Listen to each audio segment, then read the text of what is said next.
Today, we're diving into one of the most fundamental ideas in economics: perfect competition. Now, this is a world where a business has zero, and I mean zero control over the price of its own product. It sounds kind of crazy, right? So the big question is, how on earth do you make a profit? And that really is the central puzzle we're going to tackle. If you're a business owner, but the market tells you what your price is, what decisions are even left for you to make? It feels like you're just along for the ride. But, as we're about to see, that's not the full story. To really get this, we've got to put ourselves in the shoes of a business owner who is facing what economists call the price taker's problem.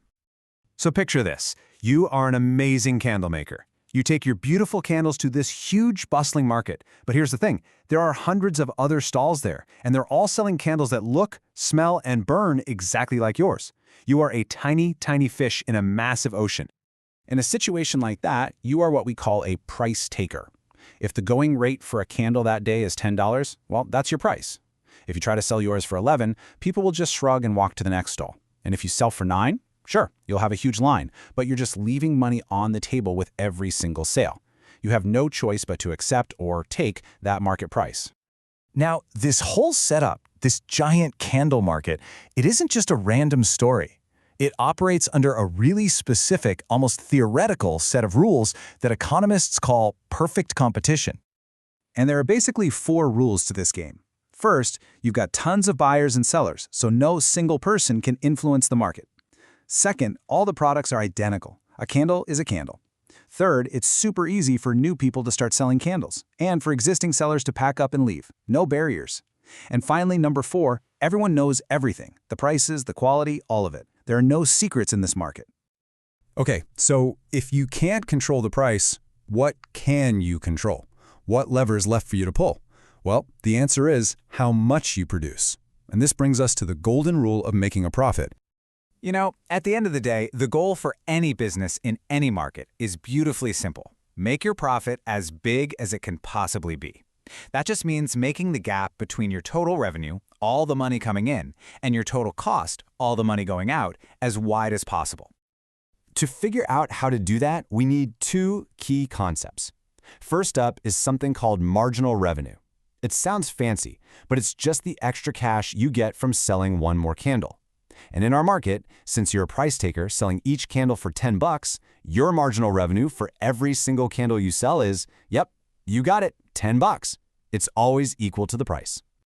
And the second concept is its twin, marginal cost. This is simply the extra cost for the wax, the wick, your time of producing just one more candle. Now, unlike marginal revenue, this number can change. Making your 100th candle for the day might cost you a bit more than making your very first one. Okay, so look at this graph. This is where it all comes together.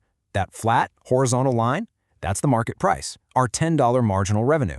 And that swooping curve is your marginal cost. See how it changes as you produce more? The sweet spot, the exact quantity that will make you the most profit, is right there, where those 2 lines cross. That gives us our golden rule. You produce at the quantity where price equals marginal cost. Or you can think about it in a much simpler way. You should keep making and selling candles as long as the next one basically pays for itself. The very moment the next candle costs more to make than the $10 you can sell it for, you stop. That's it. You've found your perfect quantity. But, and this is a big but, this golden rule has a catch. Just because you've found the quantity that maximizes your profit, it doesn't always mean you're actually making a profit. Sometimes, the best you can do is just lose the least amount of money possible. So that leads to a really tough question. What if a ton of new sellers flood the market and the price of a candle crashes from $10 down to, say, $4? A price so low you know you're losing money on every sale. What do you do then? This is where you have to think in 2 different time frames. In the short run, you just ask one question. Can this low price at least cover my day-to-day operating costs, the wax and the wicks? If the answer is yes, you actually keep producing because every sale helps you pay a little bit towards your fixed costs, like the rent on your market stall. But in the long run, if that price isn't high enough to cover all your costs, rent included, then it's time to pack it in and leave the market for good. And these 2 graphs show that decision perfectly. Look at the one on the left. The price, P, has fallen so low it's not even covering your average variable costs. That's the cost of your materials per candle. At that point, you shut down. You stop producing immediately. Now, on the right, the price is a little higher. It covers your materials, but it's still below your total average cost. You might stay open for a while to minimize your losses, but you can't do that forever. In the long run, you've got to exit. And what's so cool is that all of these decision rules together give us a really powerful insight. A firm's supply curve, which is just its plan for how much to produce at any given price, is actually just its marginal cost curve. Specifically, it's the part of the marginal cost curve that sits above its minimum operating cost. It's a perfect map of their production plan. So far, we've been really focused on our one single candle maker. But now, let's pull the camera back. Let's zoom out and see what happens when we look at the entire market full of candle makers. The total supply of candles in the whole market? It's not some magical, mysterious thing. It's built from the ground up. It is literally just the sum of all the individual production plans of every single candle maker, each of them following that exact same golden rule. And this graph shows it perfectly. You take the supply curve for firm 1, then you take the supply curve for firm 2, and you just add them together horizontally. You do that for all the hundreds or thousands of firms in the market, and boom, you get the total market supply curve. It's really that simple. So let's wrap this up with the key takeaways. Number 1, in perfect competition, you are a price taker, period.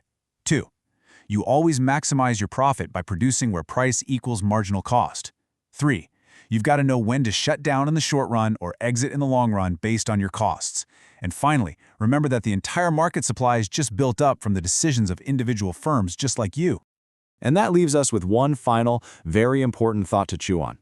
In this world of perfect competition, where it's easy to get in and everyone knows who's making money, what do you think happens when other people see that your candle business is a success? Something to think about. Thanks for tuning in.